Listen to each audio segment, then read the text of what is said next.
When the millionaire laughed at the maid's daughter, the entire room joined in. But the moment she opened her mouth and spoke flawless Chinese, the laughter died, and every powerful man in that ballroom fell silent. That night, the girl they ignored became the voice they couldn't live without. The ballroom of the Hamilton International Hotel gleamed like a diamond under 100 golden lights. Crystal chandeliers dangled above silk-draped tables where men and women in expensive suits whispered about contracts, investments, and power. It was the night of the Global Expansion Gala, an event where billionaires shaped deals that would echo around the world.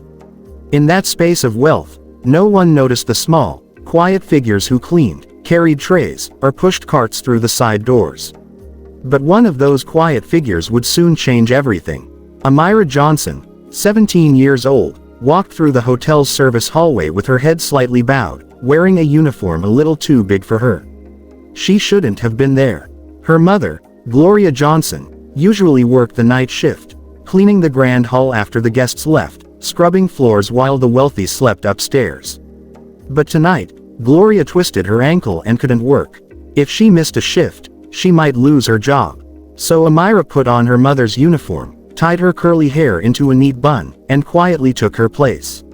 She moved carefully, avoiding attention. The world in that ballroom didn't belong to girls like her. It belonged to men like Richard Wallace. Richard Wallace was one of the richest CEOs in the country, known for his steel gray suits, perfect hair, and cold, practiced smile. He had built his empire on charm, money, and arrogance. Tonight, he was standing at the front of the room, holding a glass of champagne like a trophy, about to impress his guests, a Chinese delegation arriving to discuss a multi-million-dollar deal. Cameras waited, reporters waited, everyone waited for the deal that would make him even richer. But there was one problem. The translator hadn't arrived. The Chinese investors had shown up earlier than planned, and their spokesperson, Madame Li Meilin, an elegant woman in a silk red dress, began speaking Mandarin fluently. Her voice was calm but firm. It was clear she wasn't here for games. Richard, however, didn't speak a word of Mandarin. The entire room watched as he forced a laugh, pretending to understand. "Anyone here speak Chinese?" Richard said loudly, glancing around. No one moved. Not a single hand was raised. The silence felt heavy. Richard sighed dramatically. "See, this is what happens when people can't even arrive on time," he said, mocking the missing translator. He looked around again. And then his eyes landed on Amira, who had just stepped out from the side door with her cleaning cart. She froze under his stare. "You," Richard said, pointing his glass at her like a weapon. "Come here." Amira's heart thumped loudly. Her instinct told her to run, but her feet betrayed her. Slowly, she stepped forward, eyes lowered. "Yes, sir," she said softly. The room chuckled. People weren't used to seeing the help spoken to like this in front of investors. Richard tilted his head. "You look like you're not doing anything important," he said with a smirk. "How about this? If you can translate what they're saying, I'll give your mother my housekeeper's job. Full-time, better pay, benefits. Imagine that. A maid's daughter saving the night." The guests laughed, not kindly, but the cruel kind of laughter that comes from people who think they are untouchable. Amira felt the burn in her chest. She had been invisible her entire life, the daughter of a maid, living in a tiny apartment, fighting to study online at night. Because they couldn't afford proper classes. But there was something Richard didn't know. Amira loved languages. For 3 years, she had been learning Mandarin online, repeating words in the dark, whispering phrases to her reflection. She had fallen in love with the rhythm of the language, its strength and softness. This was her moment, though it didn't look like it. She lifted her head just enough to look at Richard. "If I translate," she said quietly, "you'll give my mother the job." Richard laughed again. "If you can translate anything they're saying, sure. But let's be real, we all know you can't." The crowd murmured, amused. But Amira nodded. "Deal." She stepped forward. All eyes followed her. The Chinese delegation turned toward her, surprised to see a teenage girl standing between them and the billionaire. Madame Li's gaze softened, curious. She began to speak in Mandarin, clear and sharp, laying out the expectations of the investment. Without hesitation, Amira opened her mouth, and perfect Mandarin flowed out. The entire room went silent. Every syllable was smooth, every tone accurate. She didn't just speak Mandarin. She owned it. Madam Li raised an eyebrow, then began to speak faster, testing her. Amira matched her rhythm with flawless translations, Mandarin to English, English to Mandarin. The reporters leaned forward. Guests whispered. One man dropped his fork.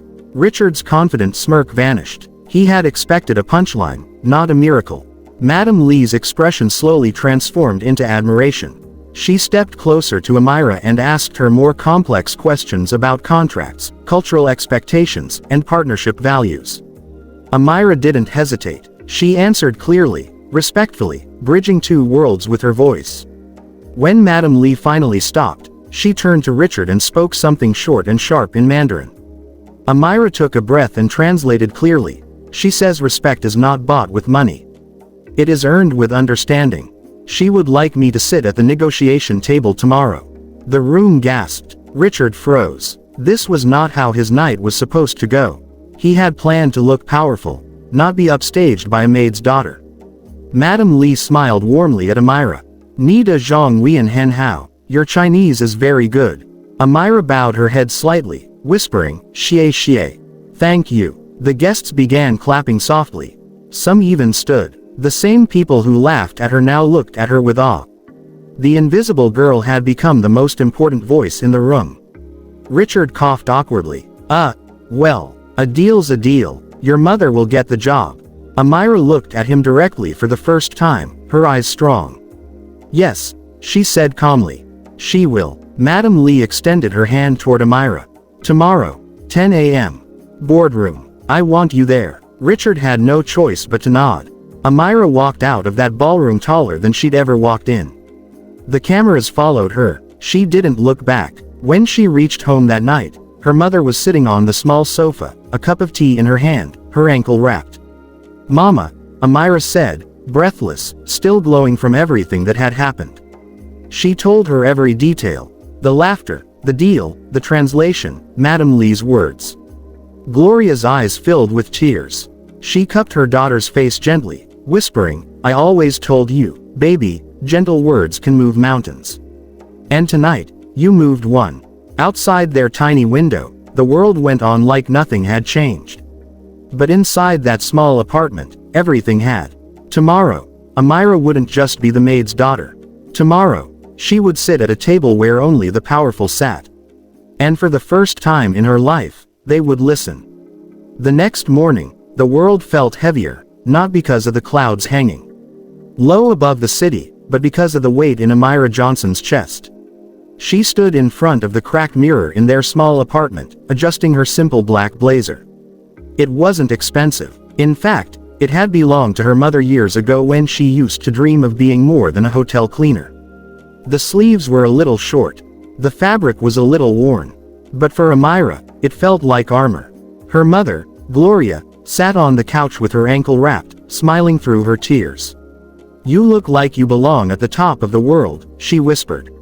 Amira smiled nervously. I don't know about the top, Mama. But I'll be in the room. And sometimes, Gloria said softly, being in the room is enough to change everything. She kissed Amira's forehead, the way she had since she was a baby, and whispered, gentle words, baby. But strong heart. The Hamilton International Hotel looked different in daylight. The crystal chandeliers sparkled in the morning sun, and the scent of expensive cologne filled the air. The boardroom was massive, a long table of dark oak polished so perfectly you could see your reflection in it.